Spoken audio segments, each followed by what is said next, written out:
Vanessa's text came through at 11:15. 3 words that changed everything. Newark, tonight. Confirmed. I stared at my phone in the dim interior of my Honda, parked 3 blocks from the port warehouses. 6 months of chasing rumors about human trafficking operations moving through New Jersey, and finally someone on the inside had talked. Vanessa Cole was the best investigative partner I'd worked with in 5 years of freelance journalism, and if she said it was confirmed, bodies were about to move through that warehouse tonight. The recording equipment felt heavy in my jacket pocket. Tiny camera clipped to my lapel. Digital recorder no bigger than a lipstick tube. I'd spent $800 I didn't have on gear that would capture evidence even in low light. My Queens apartment's rent was already 2 weeks late. But some stories were worth the risk. I climbed out of the car and pulled my black jacket tighter against the November cold. The port sprawled before me like a maze of shipping containers and rusted metal, shadows pooling in every corner. Perfect place for crimes nobody wanted to see. My boots made soft sounds on broken pavement as I approached the warehouse Vanessa had specified. Number 47, southeast corner, second building from the water. I could smell the water from here. Brackish bay air, diesel, and something rotting.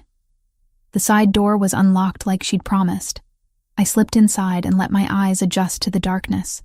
Stacks of wooden crates filled the space, creating corridors and dead ends. Voices echoed from somewhere deeper in the building. Male, speaking a language I didn't recognize at first, then caught enough to place it. Japanese. I moved between the crates, phone recording audio, camera capturing everything the darkness would allow. The voices grew louder, angrier. I crouched behind a pallet of machinery parts and peered through a gap. 4 men stood in a circle of harsh light from a single overhead bulb. 3 wore dark clothing that screamed organized crime, movements precise and controlled. The 4th man was on his knees, hands zip-tied behind his back, blood already streaming from his nose. One of the standing men spoke in accented English. "You think you negotiate with Russians and we don't find out? You think we're stupid?" The kneeling man shook his head frantically. "No, please, You were just betraying your own family." The speaker pulled a gun from his waistband. No silencer. No hesitation. This is what happens to traitors. I should have run. Should have turned off my equipment and gotten out before they saw me. But I'd been chasing stories about organized crime since my mother died in a gang shooting when I was 16. 10 years of watching violence destroy families, and I'd never been this close to documenting it firsthand. I raised my phone slightly, making sure the camera had a clear angle. The flash of the muzzle burned into my retinas. The sound crashed through the warehouse like thunder. The kneeling man collapsed, blood spreading beneath him in the harsh light. My hand trembled, but I kept recording. Got photos of their faces, their postures, the casual way they stepped over the body. Evidence that could actually put these men away if I could. A hand clamped over my mouth from behind. I tried to scream, but the grip was iron. Another hand seized my wrist, twisting until I dropped my phone. I kicked backward, connected with someone's shin, heard a grunt of pain. Then there were more hands, more bodies, dragging me upright and spinning me around. The 3 men from the execution stared at me with cold calculation. The one who'd pulled the trigger still held his gun, now pointed at my chest. "Well," he said slowly, "this is unfortunate. My recording equipment. They'd find it in seconds. I was dead." This was how investigative journalists died, chasing stories into places they didn't belong. "Run," one of them said to the others. "Clean this up. I'll handle." Footsteps pounded from another entrance. Shouts in Italian this time. The 3 men turned, weapons rising, and suddenly the warehouse erupted into chaos. Men in dark suits poured in from multiple directions. Not police. Something worse. The Yakuza soldiers opened fire but were outnumbered 3-1. I hit the ground and covered my head as bullets tore through crates around me. It lasted maybe 30 seconds.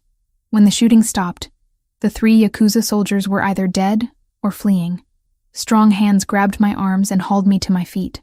A man in an expensive charcoal suit stood before me, dark eyes assessing like I was a problem he needed to solve. "Give me everything," he said. His voice was calm despite the violence. "Phone, camera, recorder. Now. I'm a journalist. You can't. I can, and I will. He gestured, and someone patted me down with professional efficiency, finding every piece of equipment I'd hidden. My phone, my recorder, even the backup SD card in my jacket lining. They dragged me outside to a black SUV. I tried to fight, but there were too many of them. And they moved with the kind of coordination that said they'd done this 1,000 times. The SUV's doors slammed shut, and we were moving before I could process what was happening. The man in the charcoal suit sat across from me. He pulled out my phone and began systematically deleting files. Another man beside him had a laptop typing rapidly. Cloud backups? The suited man asked. Deleted, the laptop man confirmed. All of them. My stomach dropped. Months of work. Gone in seconds. Who are you? I demanded. Someone you should never have seen. He set my phone down and studied me. What's your name? Lauren Mitchell. Well, Lauren Mitchell, you've complicated an already delicate situation. We drove north for what felt like hours. I watched the city lights fade into darkness. Highways becoming back roads. Civilization giving way to forest. When we finally stopped, I saw a large house silhouetted against mountains I recognized as the Catskills. They led me inside. Not roughly, but firmly. The house was warm, well-furnished, clearly expensive. A safe house for someone with serious resources. The man in the charcoal suit gestured to a chair. Sit. I sat. Mostly because my legs were shaking and I didn't trust them to hold me up any longer. My name is Lucas Caruso, he said. And you just witnessed members of the Yamaguchi Gumi Gumi executing one of our associates. Do you understand what that means? Your associate was working for them? Was being the operative word. Lucas leaned against a desk. Here's your situation, Miss Mitchell. The Yakuza can't know we have a witness to that execution. There's a truce between our organizations that's kept the peace for 5 years. If they discover you exist, they'll assume we're building a case against them, and that truce collapses into a war that kills dozens of people on both sides. So let me go. I won't tell anyone. You're a journalist who came equipped to document organized crime. Forgive me if I don't trust your word. He paused. Besides, the Yakuza saw you. They're looking for you right now. If we release you, you're dead within a day. The door opened, and another man entered. Taller, early 30s, with dark wavy hair and eyes so brown they looked black in the lamplight. He wore a black suit with the shirt unbuttoned at the collar, revealing a thick gold chain. A thin scar ran vertically down the right side of his neck, white against tanned skin. He looked at me with an intensity that made my breath catch. This is her? He asked Lucas. This is her. The man moved closer, studying my face like he was memorizing it. Lauren Mitchell, 26. Freelance journalist specializing in organized crime. Lives in Queens. Lost your mother to gang violence at 16. Am I missing anything? How do you... I make it my business to know everything about problems that walk into my territory. He sat in the chair across from me. My name is Marco Bellini. You're in my house, under my protection, because if I'd left you to the Yakuza, you'd be dead by now. But that protection comes with conditions. What conditions? You stay here. You don't leave. You don't contact anyone. You don't publish anything about what you saw tonight. Not because I'm threatening you, but because both of our lives depend on the Yakuza never knowing you exist. I stared at him. You're kidnapping me. I'm keeping you alive. His expression didn't change. The Yakuza are looking for a witness. If they find you, they kill you to eliminate evidence. If they discover I have you and didn't turn you over, they declare war on my family. So we're both trapped by the same problem, Miss Mitchell. The question is whether you're smart enough to understand that. My hands clenched into fists. I have a life, an apartment, work. You can't just... I can, and I have. He stood. Lucas will show you to your room. We'll discuss the details of your situation in the morning when you've had time to process reality. He walked out without looking back. Lucas gestured toward a staircase. This way, Miss Mitchell. I followed because I had no other choice. My equipment was gone, my evidence deleted, my freedom stripped away by a man who spoke about truce and war like they were business negotiations. I was a prisoner in the Catskills, held captive by a mafia boss who insisted he was protecting me. And the worst part was, I believed him. Wednesday morning arrived with sunlight streaming through unfamiliar windows. I'd barely slept, kept awake by the reality that I was a prisoner in a stranger's house. The bedroom was nice enough. Queen bed, private bathroom, mountain views. But luxury didn't change the locked doors or armed guards I'd spotted patrolling the grounds. Someone knocked around 8. I opened the door to find Lucas holding a breakfast tray. "Morning, Miss Mitchell. May I come in?" I stepped aside. He set the tray on the desk. Coffee, eggs, toast. Real food, not prison rations. "Mr. Bellini asked me to explain your situation more thoroughly," Lucas said, settling into the armchair. "You deserve to understand what you've walked into."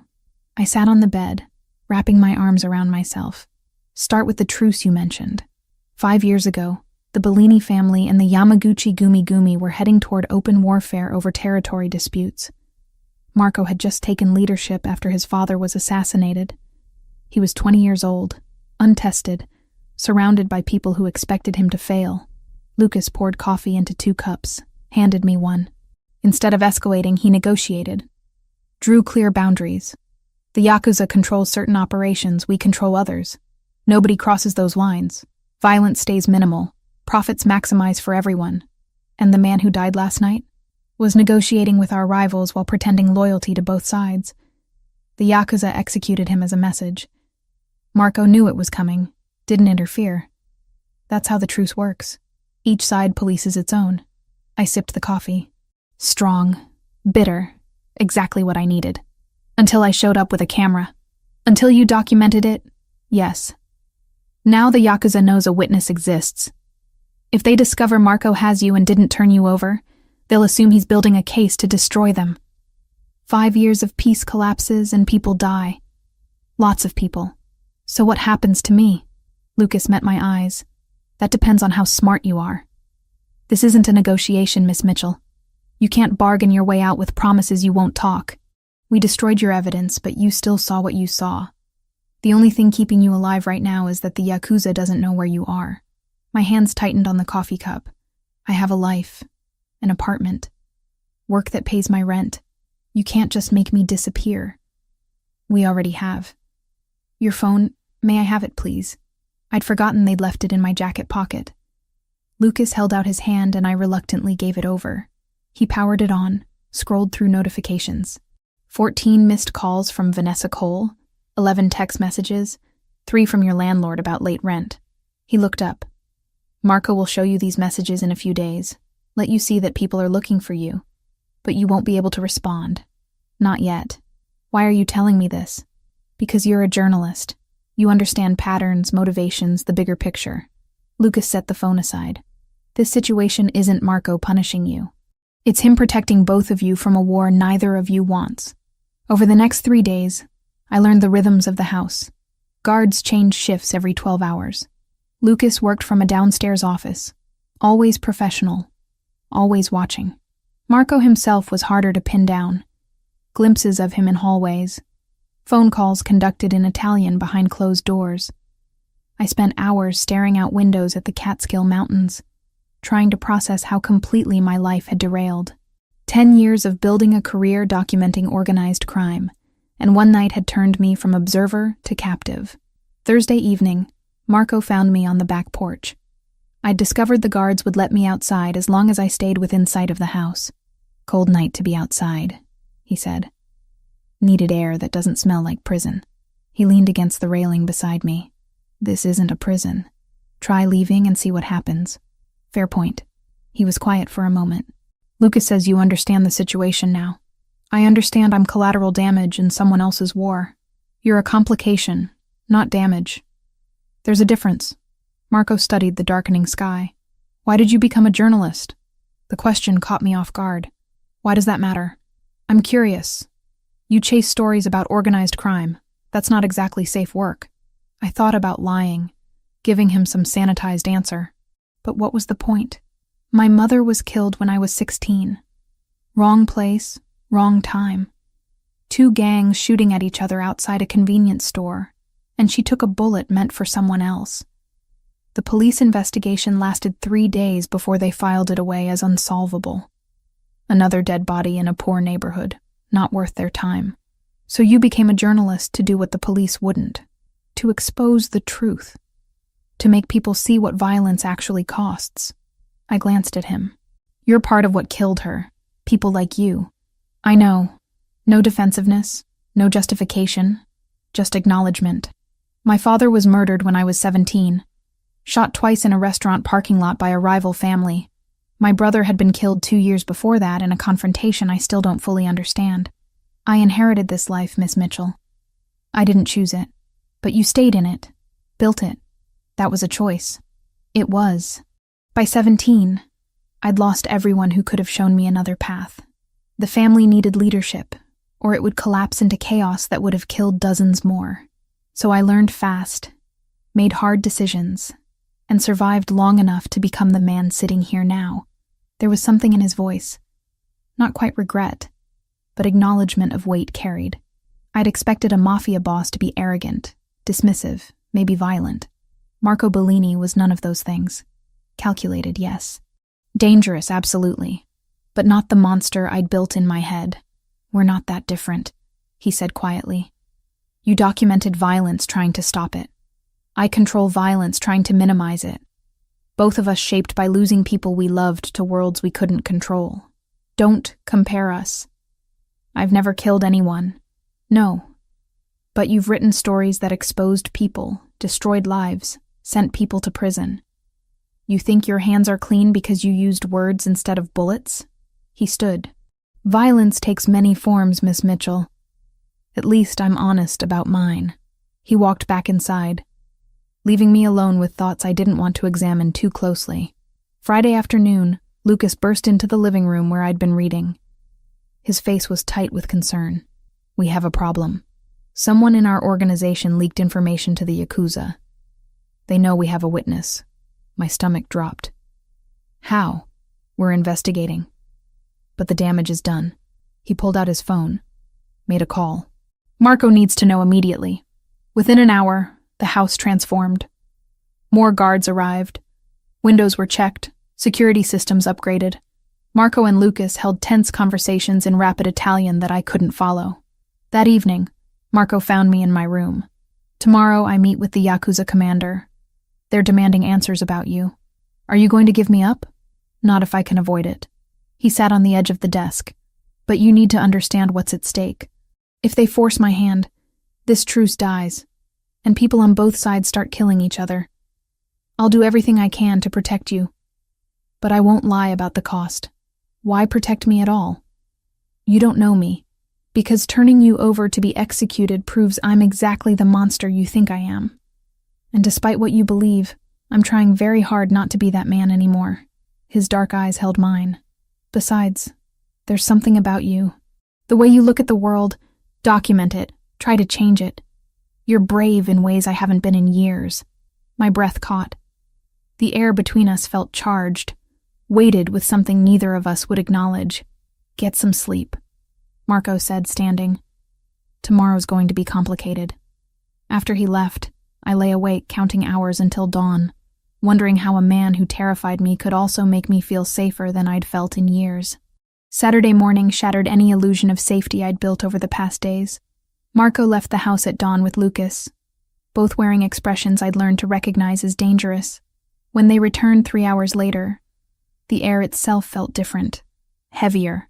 Marco's jaw was clenched so tight I could see the muscle jumping, and Lucas immediately disappeared into his office without a word. I found Marco standing by the windows in the living room, staring at the mountains like they held answers he couldn't find anywhere else. What happened? I asked. He didn't turn around. Commander Takeshi, the regional Oyabun of the Yakuza, knows I have you. He's demanding a meeting to discuss terms. Terms for what? Your execution. His voice was flat, emotionless. The kind of tone someone uses when they're trying not to feel anything at all. He wants proof that I'm not using you as evidence against his organization. Proof of loyalty to our truce. My legs went weak. I grabbed the back of a chair for support. You told him no. I told him I needed time to consider. Marco finally looked at me, and the exhaustion in his eyes was palpable. He gave me 72 hours. Tuesday night, 9 o'clock, in a neutral warehouse. I'm to execute you myself while his men film it as proof. The room tilted. That's insane. You can't. He believes I'm protecting you because I want leverage against him, that I'm planning to destroy the truce and use your testimony to expose Yakuza operations. By demanding I kill you personally, he's testing whether I value peace over one witness. Marco moved closer. If I refuse, I prove his suspicions right. War starts immediately. I forced myself to breathe, to think like the investigative journalist who'd spent years analyzing organized crime patterns, instead of the terrified woman who'd just been handed a death sentence. We fake it, I said. Stage the execution. I play dead. You get me out afterward. Takeshi will verify the body himself. He's not stupid, Lauren. He'll check for a pulse, for breathing. He might even put a bullet in you himself just to be certain. Then I disappear. Leave the country. You tell him I escaped before you could, and my entire family becomes a target for letting you slip away. The Yakuza don't forgive that kind of failure. Marco's hands clenched into fists. Besides, they saw you. They have your description. You think you can hide from an organization with international reach? I'll testify. I'll go to the FBI, give them everything about the Yakuza, destroy their operations from the inside, and start a war that kills 50 people in the crossfire. His voice rose for the first time since I'd met him. Do you think the Yakuza will just accept legal prosecution? They'll retaliate against anyone connected to you. My people, your friends, anyone who ever knew your name. Is that what you want? That many deaths on your conscience? I sank into the chair, mind racing through scenarios and finding dead ends in all of them. There has to be another way. I've been looking for one since the meeting ended. Lucas has been working every angle we have. So far, we've found nothing. Marco knelt in front of me, forcing eye contact. I need you to understand something. I'm not giving up. I will find a solution, even if it means burning every bridge I've built over 5 years. But you need to prepare yourself for the possibility that this situation has no clean exit. Why? The word came out broken. Why protect me at all? You could hand me over, maintain your truce, keep your peace. I'm nobody to you. His hand came up, cupped my face with surprising gentleness. You're not nobody. You're a woman who spent 10 years documenting violence because you lost your mother to it, who risks her life chasing stories that might save other people's families. That kind of courage is rare in my world, and I'll be damned if I let them execute it just to prove a point. The intensity in his eyes made it hard to breathe for entirely different reasons. Lucas appeared in the doorway. Marco, we need to discuss the infrastructure. Marco stood, composure sliding back into place like armor. We'll talk more tonight. The rest of Saturday crawled by in agonizing slowness. I tried to distract myself with anything. Books, television, staring at walls. But my mind kept circling back to Tuesday night. 72 hours. 3 days to live unless Marco found a miracle. Around dinner time, I heard raised voices from Lucas's office. Italian phrases I couldn't translate, but the anger was universal. Something about the situation was making even calm. Controlled Lucas lose his temper. I found myself pacing my room. Then the hallway. Then downstairs. The guards watched but didn't stop me. Where was I going to run? Into mountains I didn't know. Hunted by both the Yakuza and Marco's people? The house felt like a cage shrinking by the hour. Around 11, I made a decision. Stupid, desperate, but doing nothing felt worse than trying. I slipped out the back door while the guards were changing shifts, ran for the tree line, and made it maybe 200 yards before strong hands grabbed me from behind. Marco spun me around, furious. What the hell are you doing? Getting away from here. Finding my own solution instead of waiting to die. You'll die faster out there. The Yakuza have scouts watching the roads. They'll pick you up before you reach the highway. I shoved at his chest. Then what am I supposed to do? Sit in that house counting down hours, making peace with being executed like some medieval sacrifice. You're supposed to trust that I'm working on this. He grabbed my shoulders. Do you think I'm sleeping? That I'm accepting this as inevitable? I have people calling in favors, reaching out to other families, looking for any leverage against Takeshi. But I need time, and I need you to stop making this harder by doing something reckless that gets you killed faster. I don't want to die. My voice cracked. I'm 26 years old. I have so many stories I haven't told yet. So many things I wanted to do. And I'm going to die because I was in the wrong place at the wrong time documenting violence I couldn't stop. Marco pulled me against him, arms wrapping tight. You're not going to die. I won't let that happen. You can't promise that. Watch me. He pulled back just enough to look at me. I've survived things that should have killed me a dozen times over. I've outmaneuvered rivals, avoided assassinations, built an empire from the ashes of my father's murder. And I will find a way through this. The certainty in his voice made me want to believe him, made me want to trust this dangerous man who held me like I was something precious, instead of a problem to be solved. I'm scared, I whispered. I know. So am I. His thumb brushed my cheek. But fear means we're still fighting. The moment we stop being scared is the moment we've given up. We stood there in the darkness, the forest quiet around us, both of us holding on to something neither of us could name. Then Marco's mouth found mine, desperate and hungry, and I kissed him back with the kind of intensity that comes from knowing time is running out. When we broke apart, both breathing hard, he rested his forehead against mine. Come back to the house. Let me protect you the only way I know how. I nodded, and we walked back together through trees that felt less like escape routes, and more like witnesses to something fragile and doomed. Tuesday night was coming, and we both knew the odds of surviving it were getting slimmer by the hour. Sunday morning felt different. The house had shifted from refuge to war room overnight. Men I'd never seen before arrived in dark SUVs, weapons cases carried inside with military precision. Lucas spent hours on encrypted phones speaking rapid Italian. Marco disappeared into his office for stretches that felt like years. I found him around noon, staring at maps spread across his desk. Blueprints of buildings, aerial photographs, routes marked in red. Planning something? I asked from the doorway. He looked up, exhaustion carved into the lines around his eyes. Contingencies. If Tuesday goes wrong, I need extraction routes, backup positions, safe houses scattered across 3 states. You're planning for war. I'm planning for survival. He gestured me in, closed the door. I've contacted 4 other families this morning. Requested alliances if the Yakuza move against us. 2 agreed immediately, 1 is considering. The 4th told me I was insane for protecting a journalist over a 5-year truce. Maybe he's right. He's a coward who's never had to choose between principle and pragmatism. Marco rolled his shoulders, tension radiating from every muscle.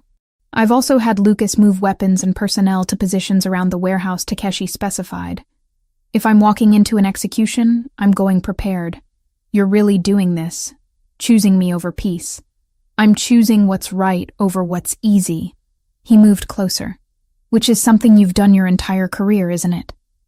Documented violence that powerful people wanted hidden, exposed truths that made you a target. You understand the cost of standing on principle. I did. I'd lost job opportunities, been threatened, had sources murdered for talking to me. But this was different. This was dozens of lives, maybe hundreds, balanced against 1 witness nobody would miss except Vanessa. I'm not worth a war, Marco. That's not your decision to make. His hand found mine. We have 48 hours left. However this plays out Tuesday night, I need you to know that protecting you isn't a burden. It's the most certain thing I've felt in years. The weight of those words settled over me like a physical presence. A man I'd known for less than a week was willing to destroy everything he'd built to keep me alive. The rational part of my brain screamed that it was insane, possessive, the action of someone who didn't understand boundaries. But the part that had been alone since my mother died, that had spent 10 years chasing stories because people were safer than relationships, that part wanted to believe him. Stay with me today, I said quietly. Not planning, not strategizing, just with me. Marco studied my face, then nodded.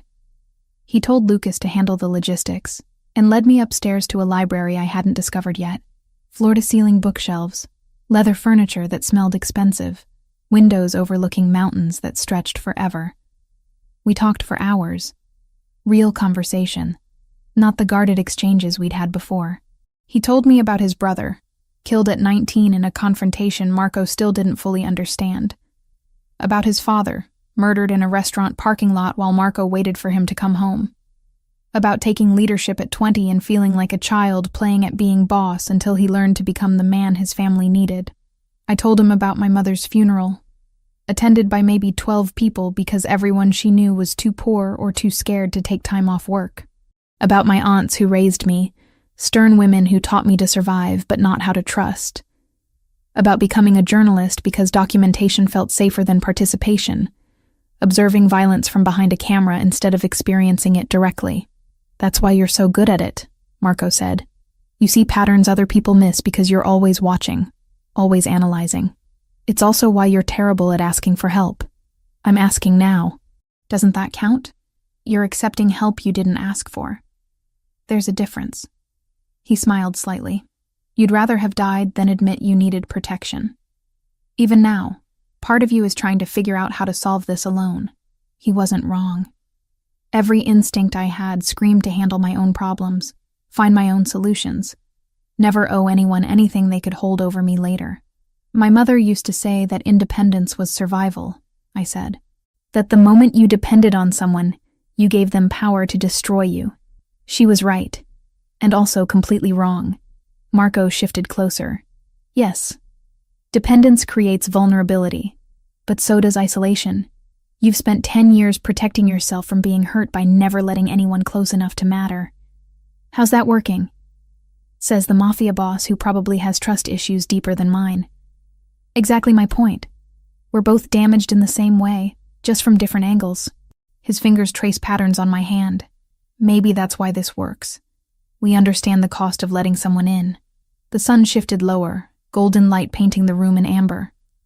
Lucas knocked once around 6, delivered food we barely touched, disappeared without comment.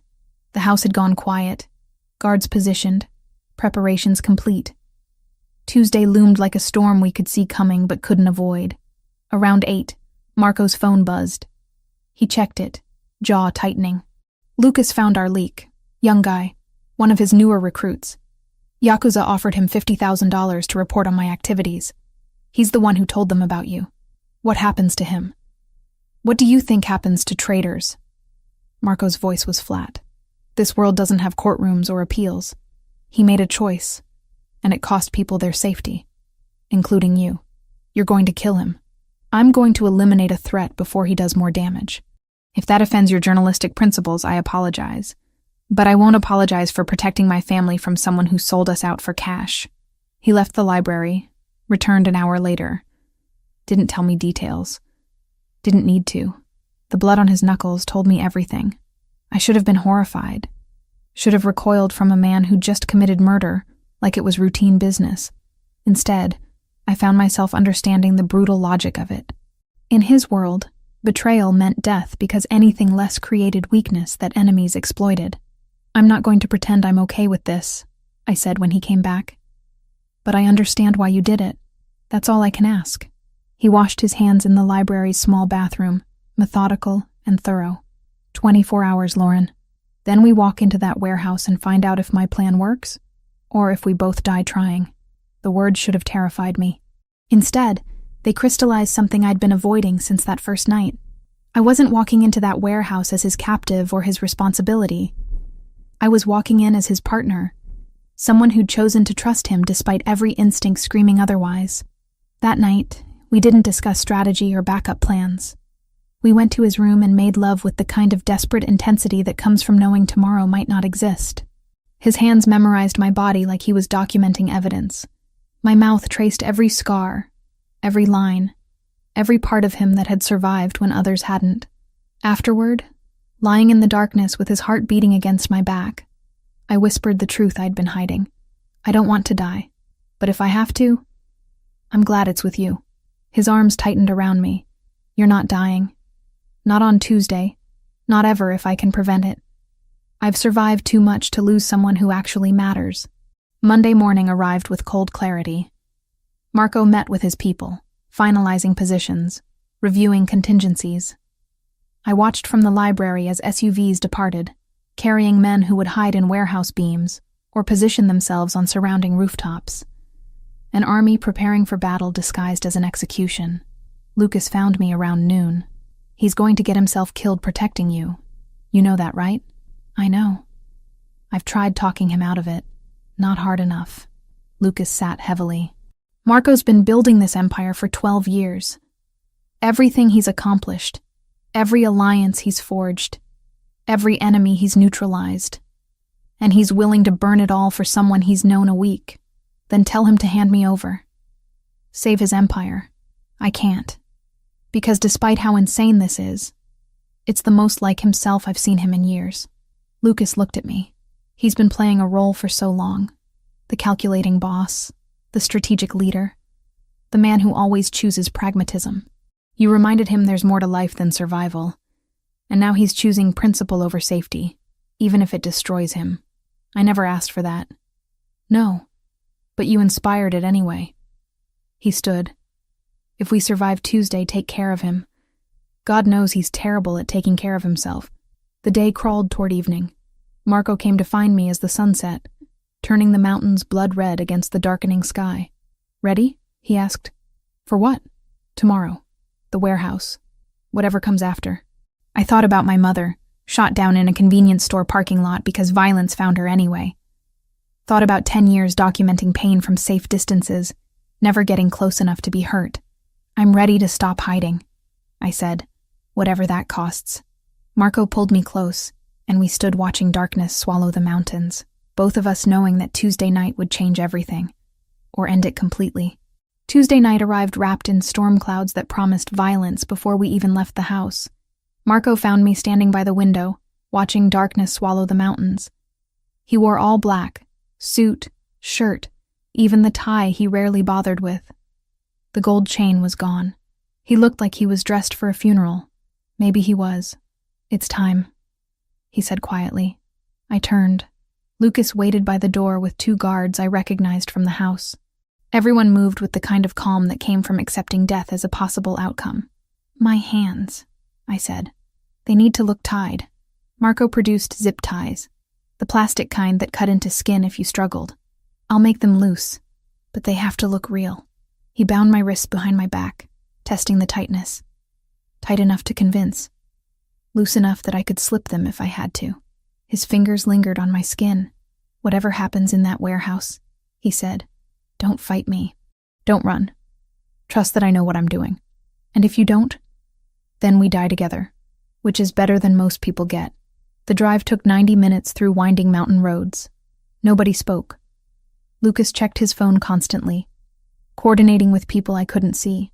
The 2 guards in front maintained professional silence, hands resting on weapons I tried not to think about.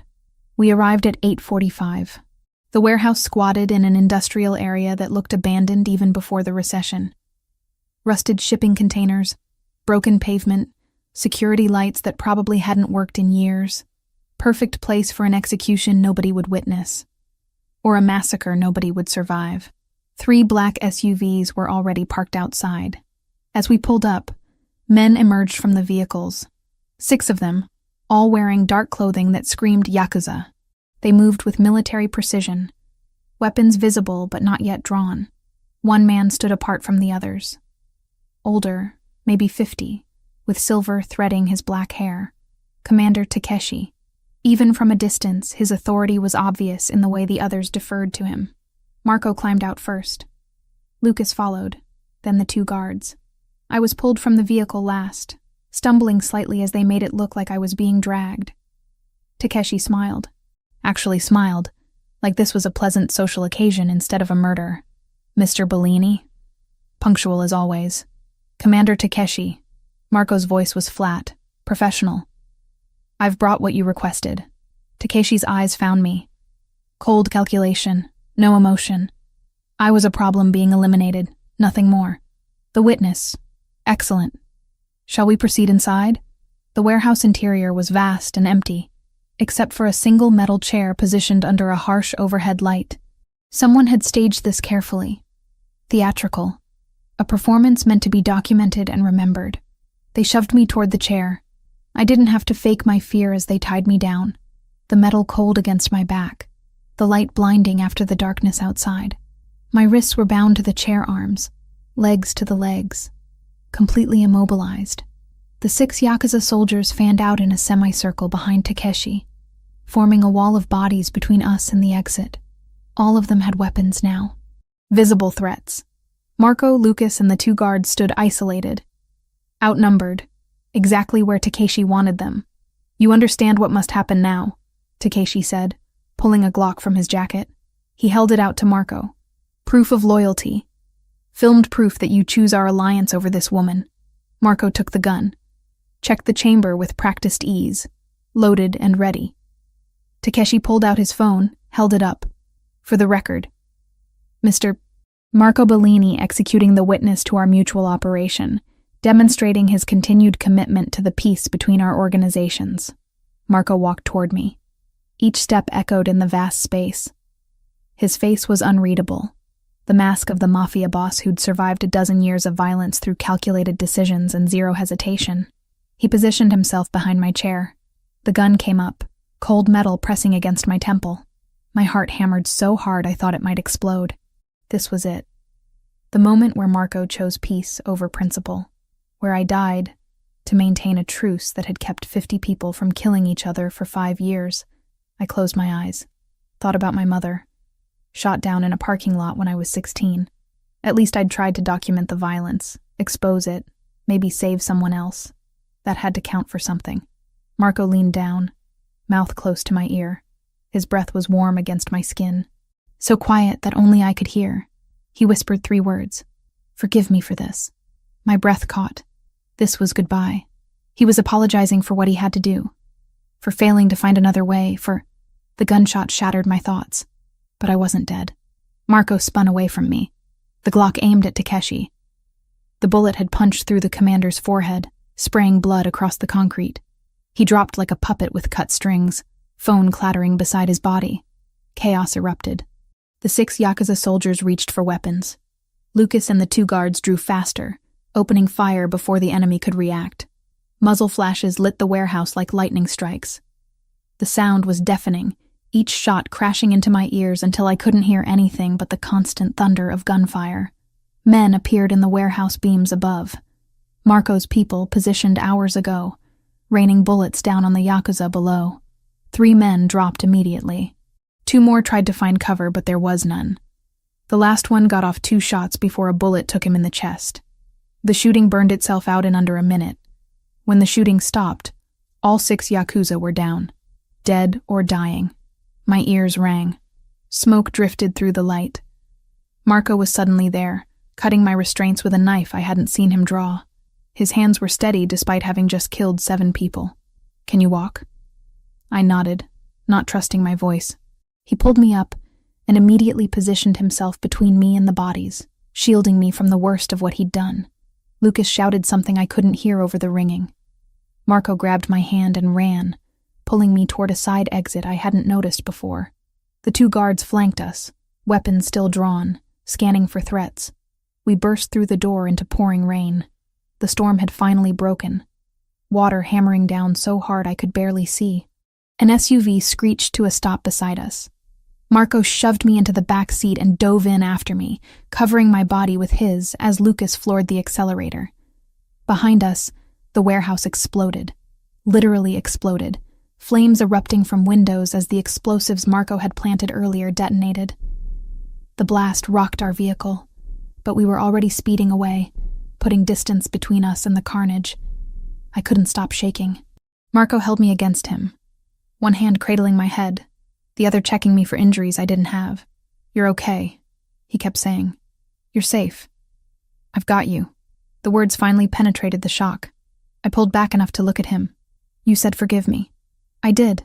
I thought you were apologizing for killing me." "No." His thumb brushed my cheek. "I was apologizing for what I was about to do, for making you watch me kill 7 men, for turning you into a witness to a massacre instead of an execution. I knew it would change how you see me." Understanding crashed through me like a physical blow.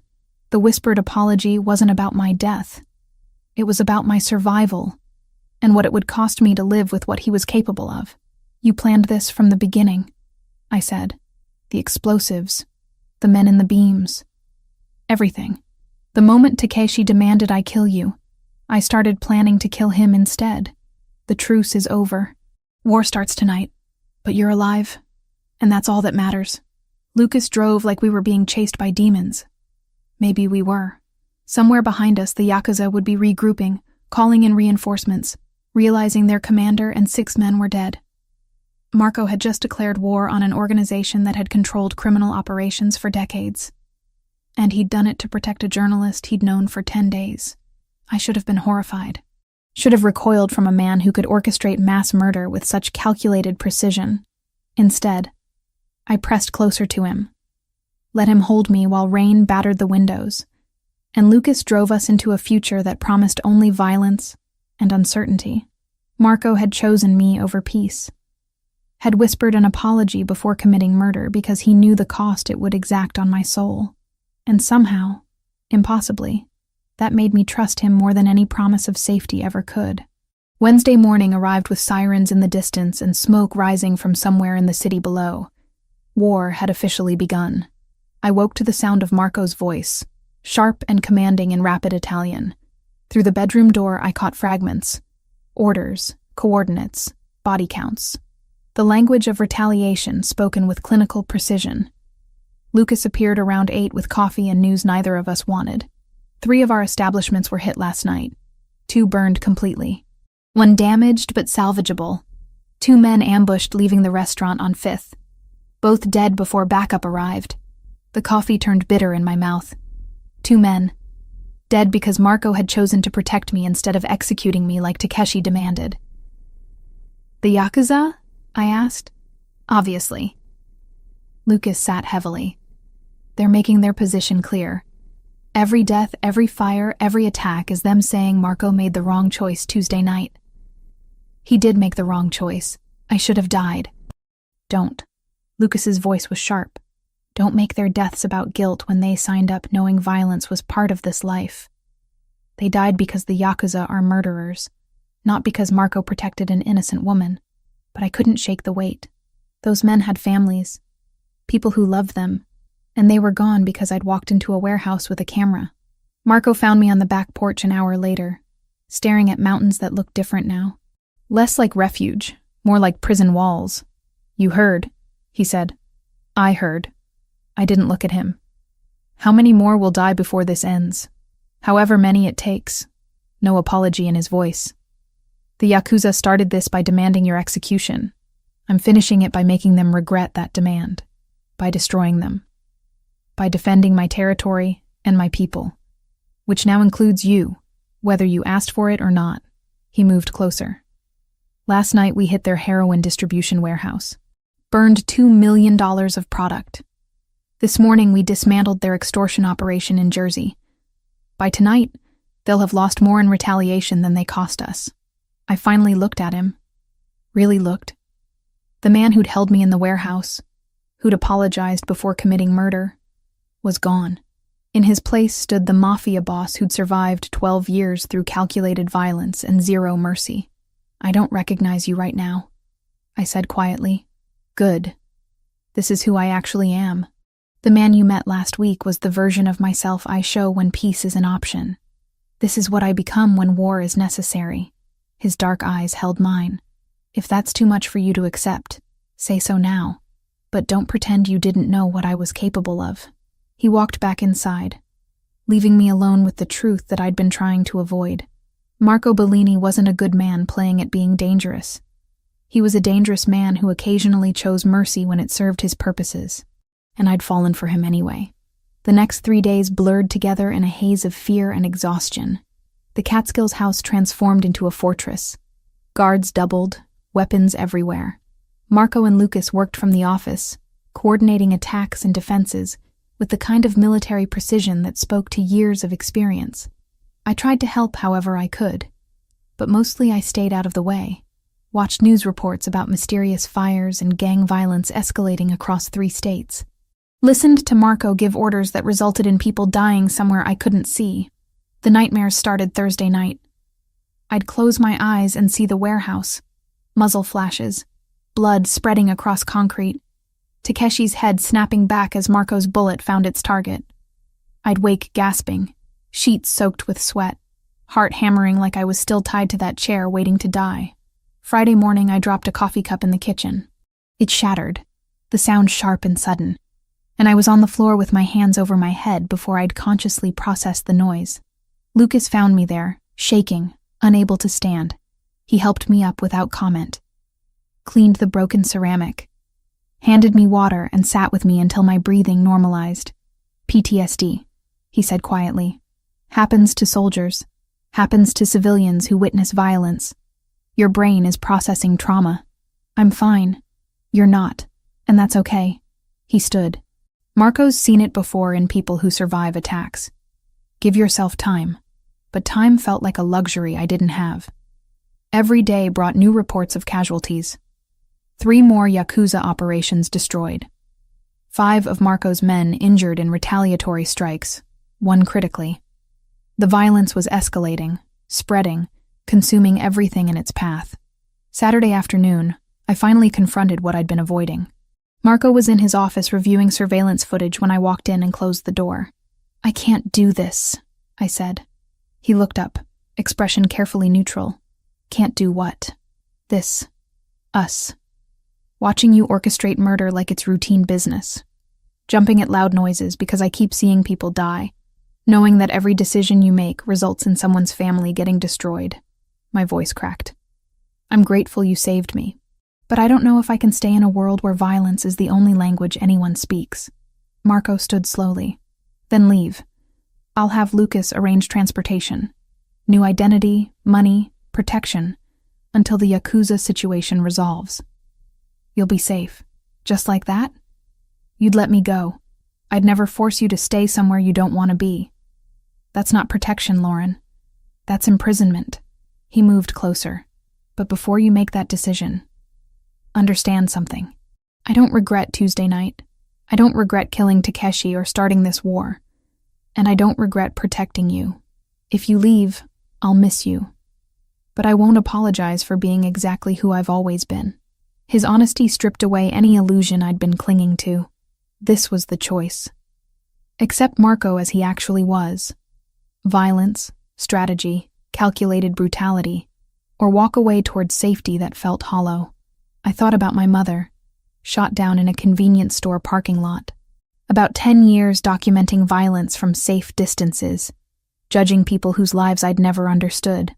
About becoming a journalist because observation felt safer than participation.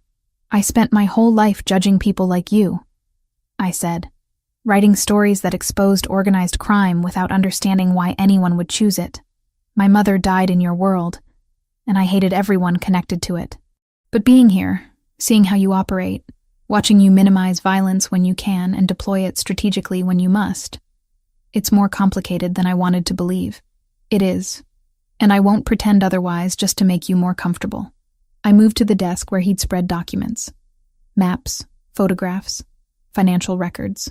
Show me what you're working on. Lauren, if I'm staying, I need to contribute. You said the Yakuza structure is complex. I spent years investigating organized crime. Let me help. Something shifted in his expression. Relief, maybe. Or respect. The Yakuza answered to a hierarchy that extends to Japan. Takeshi was a regional commander, but he reported to someone higher. If we can find leverage against his superior, we might end this without total warfare. Over the next hours, Marco and Lucas showed me everything they'd compiled. The Yamaguchi Gumi Gumi operated under a strict Oyabun Kobun system. Father-son relationships that created unbreakable loyalty chains. Commander Takeshi had been nephew to the Kumicho, the overall boss controlling operations from Tokyo. That's why he was so confident demanding your execution, Lucas explained. Family connection gave him power most regional commanders don't have. But family connections cut both ways. I started digging through financial records Marco had obtained through sources I deliberately didn't ask about. Patterns emerged. Money moving through shell corporations. Funds diverted from official Yakuza operations into accounts controlled exclusively by Takeshi. He was stealing, I said, pointing to the discrepancies. 2.3 million over 18 months. disguised as operational expenses but actually going into personal accounts in the Cayman Islands. Marco leaned over my shoulder, studying the numbers. Can you prove it? Give me access to your financial analyst in 2 days. I'll document it thoroughly enough to convince his uncle. Why would his uncle care? Takeshi's dead. Because theft isn't just about money in organizations like this. It's about honor, loyalty, codes that govern everything. If Takeshi was stealing and planning to use that money against his own family, I pulled up another document, this one showing communications Marco's people had intercepted. Look at these. He was making contact with the Shibusawa faction, rival organization. Lucas's eyes widened. He was planning a coup, steal enough money to fund a takeover, eliminate his uncle, install himself as Kumicho, which means his uncle will want to know his nephew betrayed everything the Yakuza stand for. And killing him wasn't just Marco defending himself. It was removing a traitor before he could destroy the organization from inside. Marco pulled me to my feet and kissed me hard. You're brilliant and dangerous, and exactly what we needed. For the first time since Tuesday night, I felt like I was doing something instead of just surviving. The nightmares didn't stop. I still flinched at sudden noises, but having purpose made the fear more manageable. Sunday evening, I compiled everything into a comprehensive dossier. Financial records with clear documentation of theft. Communications proving Takeshi's contact with rival factions. Analysis of his spending patterns showing preparation for violent takeover. It was investigative journalism applied to organized crime internals, and it was some of the best work I'd ever done. Marco reviewed it with Lucas, both of them speaking rapid Italian as they assessed implications. Finally, Marco looked at me. This could end the war before it really begins. If Takeshi's uncle believes this, he'll withdraw support from American operations as punishment for the dishonor. The Yakuza here will collapse without backing from Japan. And if he doesn't believe it, then we keep fighting until one side is destroyed. Marco came to where I sat. But you've given us a chance at ending this without losing dozens more people. That matters, Lauren. What you did matters. Later, lying in bed listening to him breathe beside me, I thought about who I'd been 2 weeks ago. A journalist who documented violence from safe distances. A woman who'd spent 10 years avoiding connection because it felt safer than vulnerability. That version of myself was gone. In her place was someone who'd watched murder, survived execution, and chosen to stay in a world that terrified her, because the alternative felt like giving up on the only person who'd ever made her feel truly seen. The nightmares would continue. The fear wouldn't disappear. But I'd stopped running from the complexity of loving a dangerous man in a violent world, and somehow, impossibly, that felt like the bravest thing I'd ever done. Monday morning, Marco worked with a translator to convert my English dossier into flawless Japanese. Every financial detail, every communication record, every piece of evidence documenting Takeshi's betrayal needed to be perfect. We weren't just exposing theft. We were proving that a trusted nephew had violated every principle the Yakuza claimed to uphold. This has to convince his uncle that killing Takeshi wasn't an act of war, Marco said, reviewing the translation. It was eliminating a traitor before he could destroy the organization from inside. Will it work? I asked. If the uncle values honor over revenge, yes. If he's more concerned with saving face, Marco didn't finish the sentence. Didn't need to. Lucas arranged the delivery through contacts I'd heard mentioned before, but never fully understood. The triad of the Green Dragon operated out of San Francisco, maintaining strict neutrality in conflicts between other organizations. They'd built a reputation as reliable intermediaries, which made them valuable to everyone, and threatened by no one. They'll hand-deliver this to Tokyo, Lucas explained, directly to the Kumicho's personal residence. No digital trail, no interception risk. He'll have it within 48 hours. The package left Tuesday morning. Then we waited. Those 10 days felt longer than the previous 2 weeks combined. Every morning brought new reports of violence. The Yakuza weren't backing down just because we'd killed their commander. If anything, Takeshi's death had intensified their retaliation.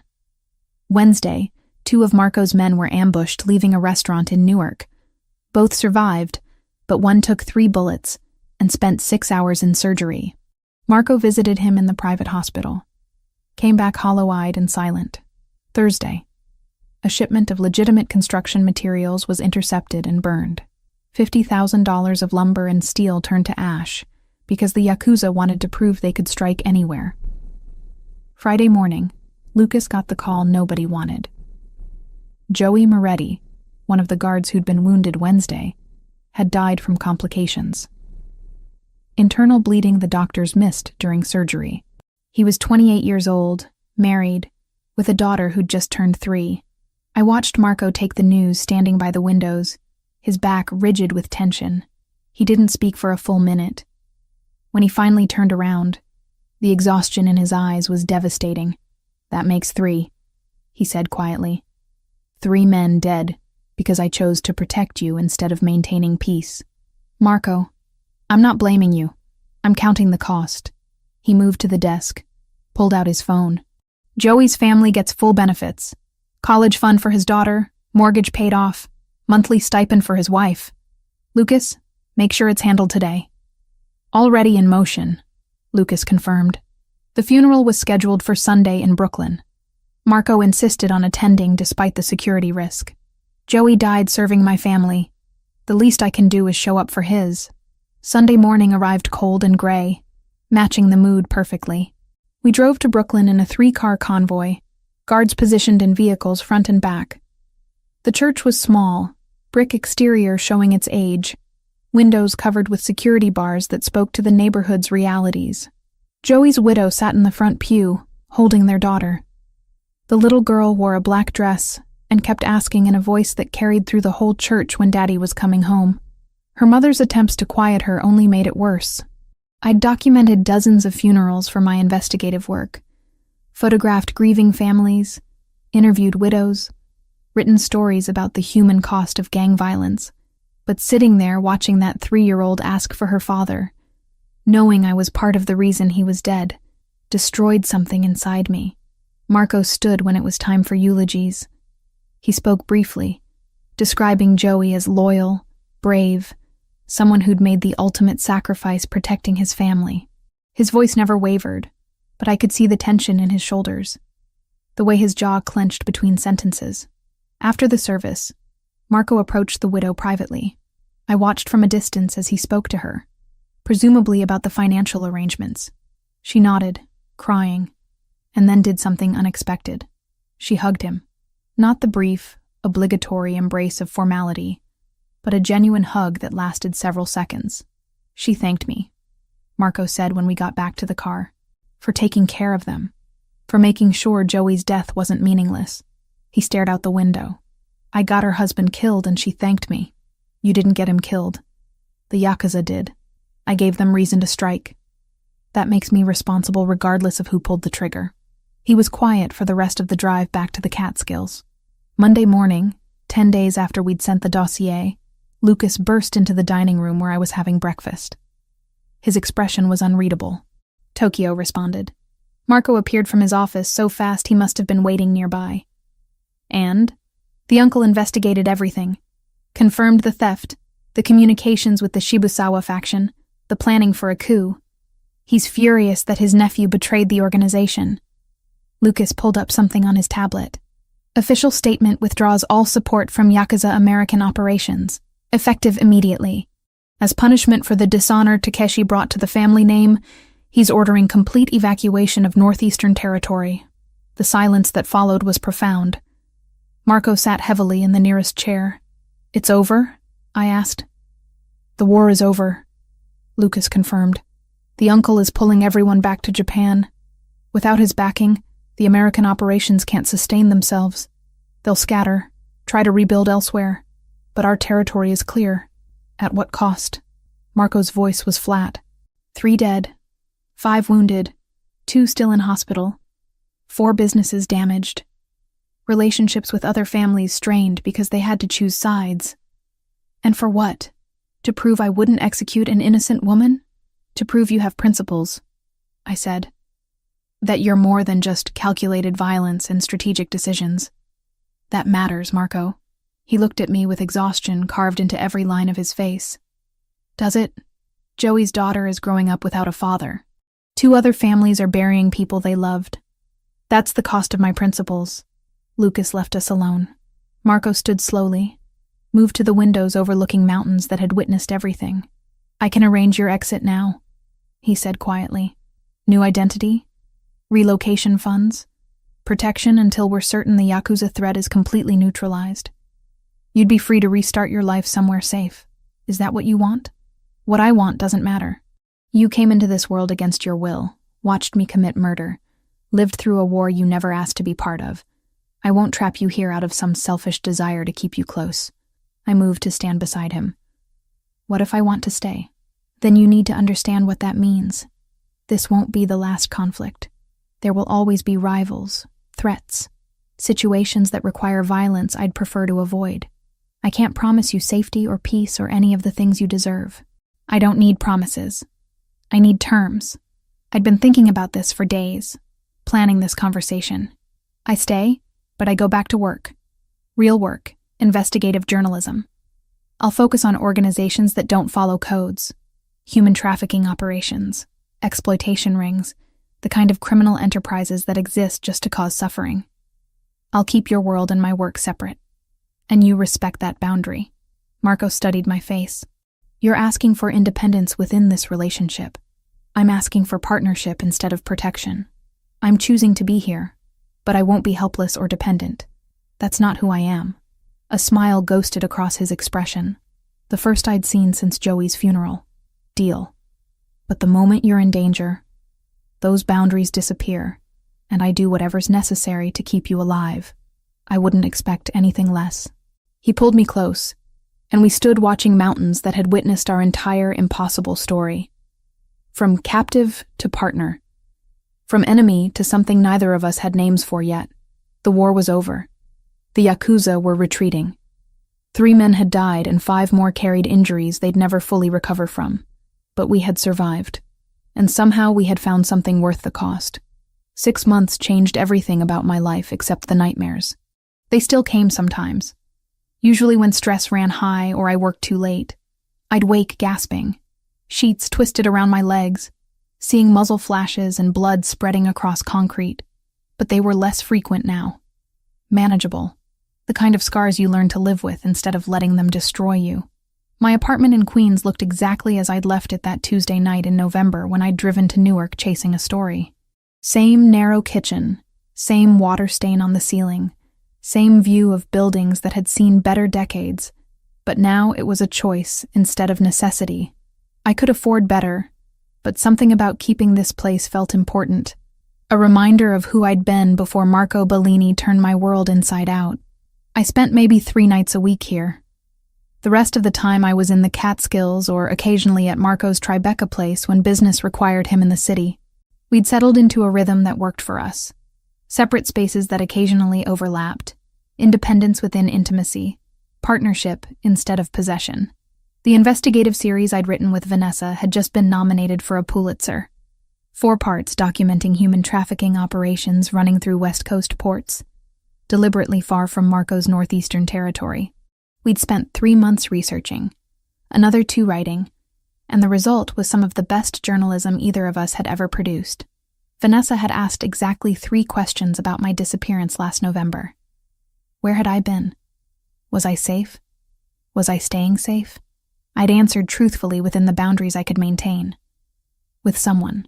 Yes. Working on it. She'd accepted the limitations because 10 years of friendship had taught her when to push and when to respect walls. This guy you're with, she'd said over coffee last month. He's the reason you look different now. Less like you're documenting life and more like you're actually living it. Is that good or bad? It's different. And honestly, you seem happier than I've ever seen you, even if you won't tell me details. She'd studied me over her cup. Just promise me that if you're ever in trouble, you'll call. I promise. She'd nodded, dropped the subject, and we'd moved on to discussing interview techniques for trafficking survivors. Some boundaries existed to protect everyone involved. The territory war had ended cleaner than anyone expected. The Yakuza's complete withdrawal from the Northeast left a power vacuum that Marco filled strategically, absorbing some operations and shutting down others. 3 other families had tried testing his strength in the months after, But Marco had handled them with the same calculated precision he'd used on everything else. No one wanted war with a man who'd destroyed the Yamaguchi Gumi Gumi over a witness most people would have sacrificed without hesitation. I'd asked him once if he regretted it. The 3 deaths, the 5 injured, the businesses burned. He'd thought for a long time before answering. I regret the cost. I'll always regret that Joey Moretti's daughter is growing up without her father, but I don't regret the choice. Some principles are worth fighting for, even when the price is high. That was Marco in a sentence.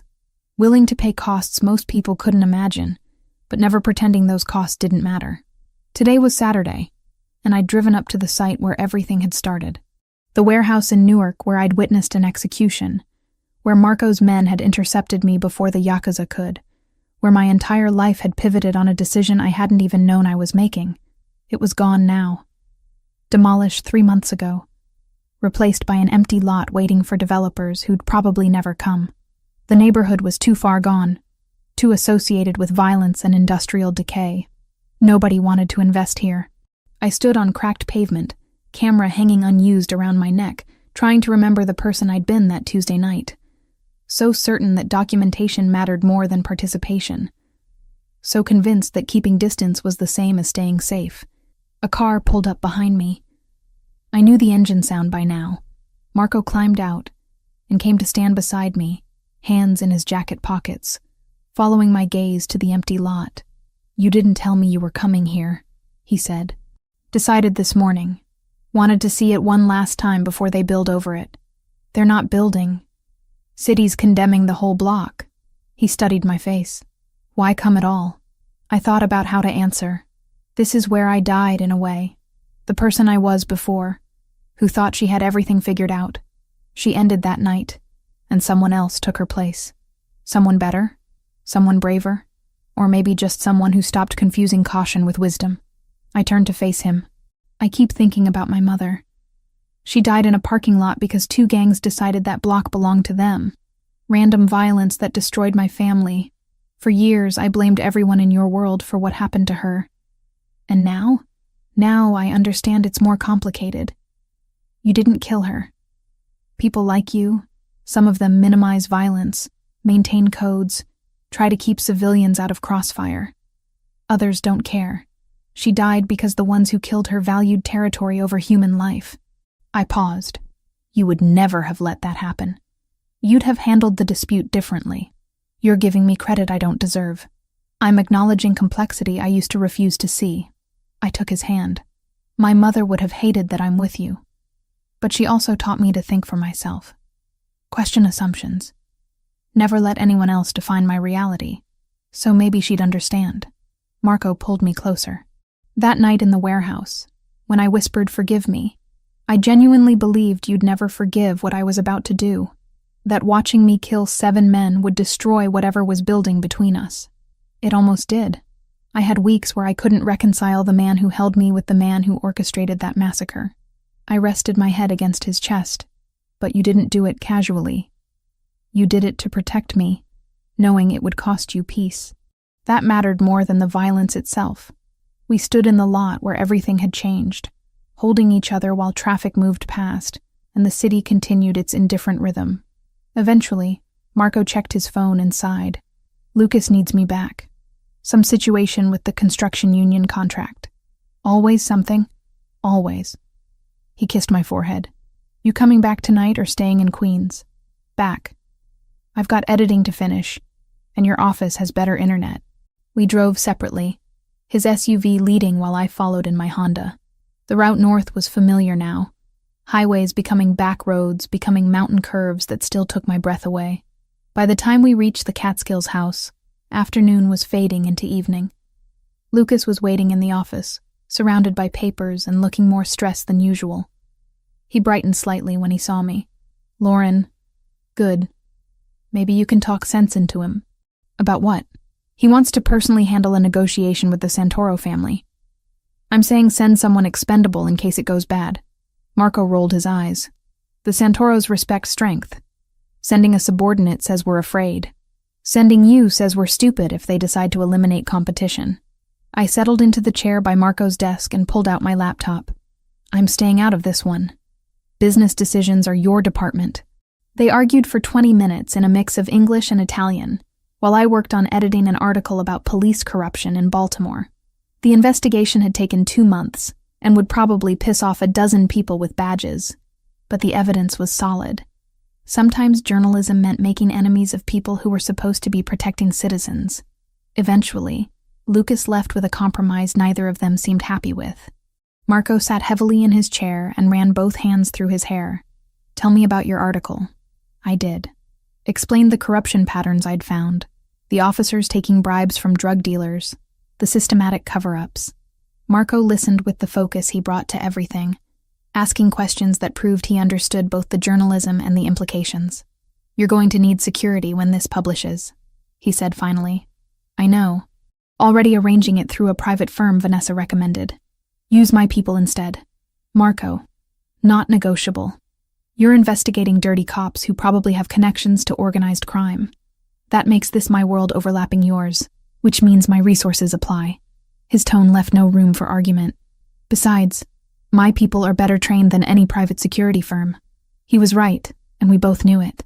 I nodded acceptance and went back to editing, while he returned to reviewing Lucas's reports. This was us now, working side by side in comfortable silence, our separate worlds occasionally colliding in ways that required negotiation and compromise. I wrote articles that exposed criminal organizations. He ran an empire that operated in moral gray areas I'd learned to acknowledge without fully accepting. It shouldn't have worked. By every logical measure, a journalist and a mafia boss were incompatible. But somehow, impossibly, we'd found a balance. Lucas returned around 8 with takeout from the Italian place in town. We ate at the conference table, discussing everything from Marco's expansion plans to my next investigation, to Lucas's ongoing frustration with the younger generation of recruits. "They think it's like the movies," Lucas complained. "All guns and respect. Don't understand it's 90% boring work and 10% terror." "Sounds like journalism," I said. Marco laughed. "Maybe you two should write a book. Careers that look glamorous but aren't." "I'd buy it," Lucas said seriously.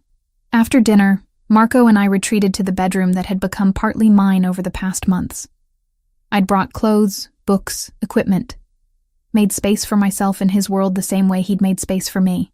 Later, lying in darkness listening to him breathe, I thought about the girl I'd been at 16, losing her mother to gang violence, learning to survive through documentation and distance. She'd have been horrified by the woman I'd become, dating a mafia boss, accepting violence as sometimes necessary, choosing imperfect love over safe solitude. But she'd also have understood, because sometimes survival meant adapting, and sometimes the bravest thing you could do was trust someone dangerous enough to protect you from worse dangers. "You're thinking too loud," Marco murmured. "Sorry." His arm tightened around me. "What about? How far I've come from that warehouse. How different everything is now. Better or worse?" I considered. 6 months ago I'd been a captive, terrified, watching a man I barely knew choose my life over peace. Now I was a partner, still occasionally terrified, but choosing to stay with someone who'd proven he valued principle over pragmatism. "Different," I said finally, "and real. For the first time in 10 years, I'm not documenting life from safe distances. I'm living it, consequences and all." "Any regrets?" "About 100. But not about this. Not about us." Marco kissed my temple. "Good. Because you're stuck with me now. Is that a threat or a promise?" "Both." I smiled in the darkness and let sleep find me, knowing tomorrow would bring new challenges, new stories to chase, new reasons to question whether I'd made the right choice. But tonight, held by a dangerous man in a safe house in mountains that had witnessed everything, I was exactly where I chose to be. And sometimes, that was the bravest thing anyone could ask for.